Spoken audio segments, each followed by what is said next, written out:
This Sunday's 60 Minutes has a profile of renowned paleontologist Jack Horner. He reveals a surprising and controversial discovery by his team that some say could lead to a real-life Jurassic Park. Is that a blood vessel? This is a blood vessel. You're kidding. You see the branches right there? And look at all of them. It's so consistent over and over and over again. We do this bone and it comes out and I get excited every time. 60 Minutes correspondent Leslie Stahl is here with more. Good morning, Leslie. How are you? Good. What did they find in that dinosaur bone? Well, first you have to know that they're breaking the bones to get stuff out to look at it. So that's number one. They're deliberately breaking these bones apart. I thought that was stunning. Because usually you want to keep them intact. Well, you would think, but they're not. They're looking in the microscope. Oh, yeah, and they go through this process, and you would think there would be nothing left. Exactly. And there's this stuff. There's this stuff, and it's flexible and pliable, and they're finding that there are, as you saw in the clip, these remnants of blood vessels and maybe remnants of cells. Right. And they certainly haven't found anything like DNA, but guess what? They're now looking.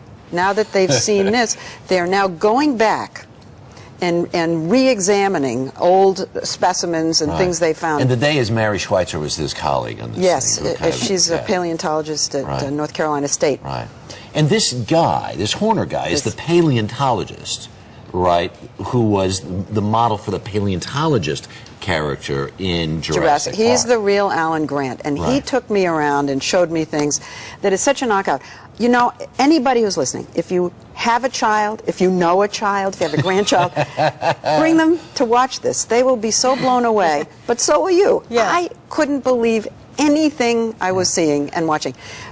Dinosaur teeth, and you learn about how the teeth grew.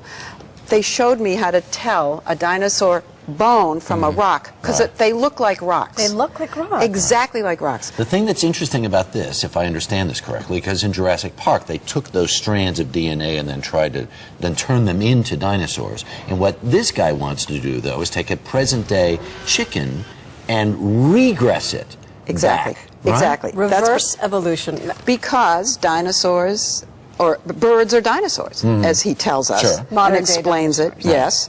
And so if you take the genetics, if you take the embryo and turn off the development, it should revert.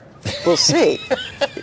He's calling what he's hoping to have a dino chicken. Because they really are just reptiles with feathers. I mean, if you strip them I'm not down. even sure dinosaurs are reptiles. You know, we had that argument. Well, that's a whole other thing. But there are similarities. They walk the same. They have the same kind of feet. Right. There's the little hands, or whatever they call those things in dinosaurs, are wings. Right. They turned into wings. They have The whole wishbones. theory that a chicken Dinosaurs really had, is a T-Rex. Exactly. Right. It's really the same. Sort of. Right. They had wishbones. Dinosaurs had wishbones. That makes me uncomfortable. Well, you could how far talk off about does that he wish. think this is? Like his dino chicken goal? He keeps telling me not that far away. Really? Really. He's saying. So will there be a we'll see park? it. Does he wants to open a park with dinosaurs in it and some exotic island someplace and have horrible things happen? I guess what I wanted to know is, are you going to have a leash on your dino chicken? What size dino chicken are we talking about? Will it taste like chicken? Oh my gosh. Very Is good. there skepticism? Because you're not supposed to find anything in bones that old. Well, exactly. The scientific rule is that you wouldn't find anything like DNA that would survive 1 million years. Right. And these things are 68 million, 80 million years old.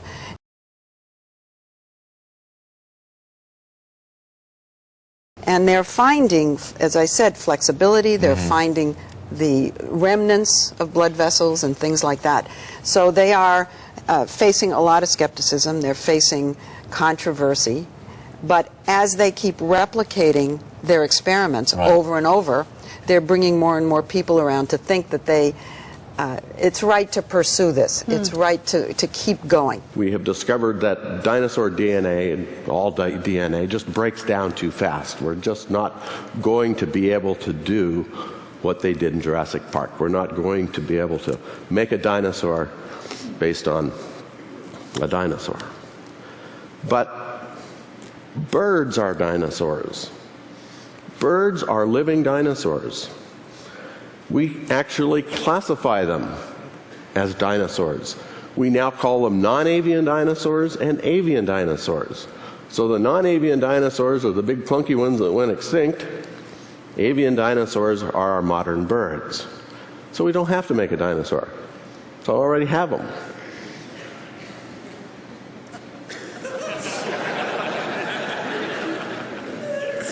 I know you're as bad as the sixth graders, right? The sixth graders look at it and they say, no. You can call it a dinosaur, but look at the velociraptor. The velociraptor is cool. The chicken is not. So this is our problem, as you can imagine. The chicken is a dinosaur. I mean, it really is. I mean, you can't argue with it because we're the classifiers and we've classified it that way.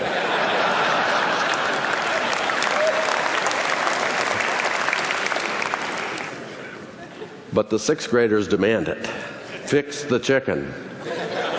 So that's what I'm here to tell you about, how we're going to fix a chicken. So we have a number of ways that we actually can fix the chicken. Because evolution works, we actually have some evolutionary tools. We'll call them biological modification tools. We have selection. And we know selection works, right? I mean, we started out with a wolf-like creature, and we end up with a Maltese. I mean, that's definitely genetic modification. Or any of the other funny-looking little dogs. We also have transgenesis. Transgenesis is really cool, too. That's where you take a gene out of one animal and stick it in another one. That's how that's how people made glowfish.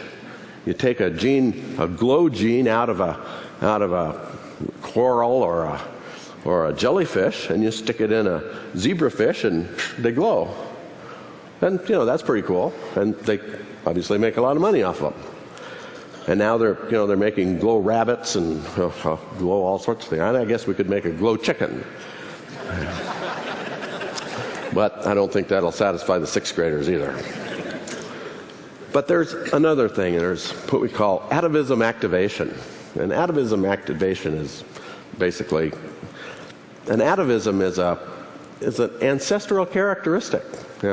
You've heard that occasionally children are born with tails. And it's because it's an ancestral characteristic. And so there are a number of atavisms that can happen. Snakes are occasionally born with legs. And here's an example. This is a chicken with teeth. A fellow by the name of Matthew Harris at the University of Wisconsin in Madison actually figured out a way to stimulate the gene of teeth, for teeth, and so was able to actually turn the tooth gene on and produce teeth in chickens, which, now that's a good characteristic. We can save that one, right? We know we can use that. We can make a chicken with teeth. That's getting closer. That's better than a glowing chicken. A friend of mine, a colleague of mine, Dr. Hans Larson at McGill University, is actually looking at atavisms, and he's looking at them by looking at the embryogenesis of birds and actually looking at how they develop. And he's interested in how birds actually lost their tail. He's also interested in the transformation of the arm, the hand, to the wing. He's looking for those genes as well. And I said, well, if you can find those, I can just reverse them and make what I need to make for the sixth graders. And so he agreed, and so that's what we're looking into. If you look at dinosaur hands, a velociraptor has that cool-looking hand with the claws on it. Archaeopteryx, which is a bird, a primitive bird, still has that very primitive hand, but as you can see, the pigeon or a chicken or anything else, so like a bird, has kind of a weird-looking hand because the hand is a wing.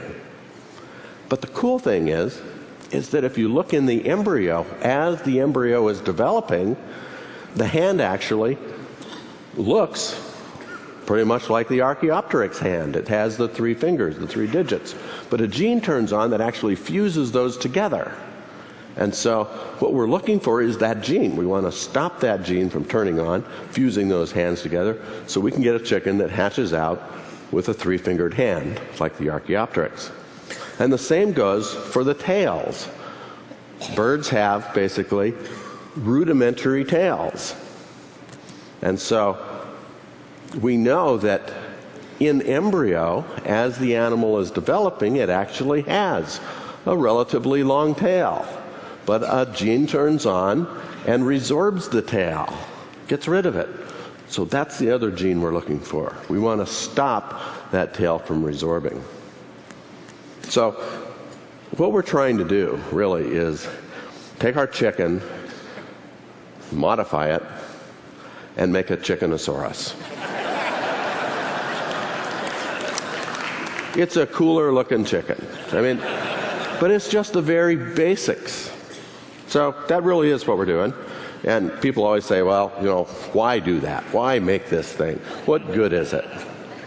Well, that's a good question.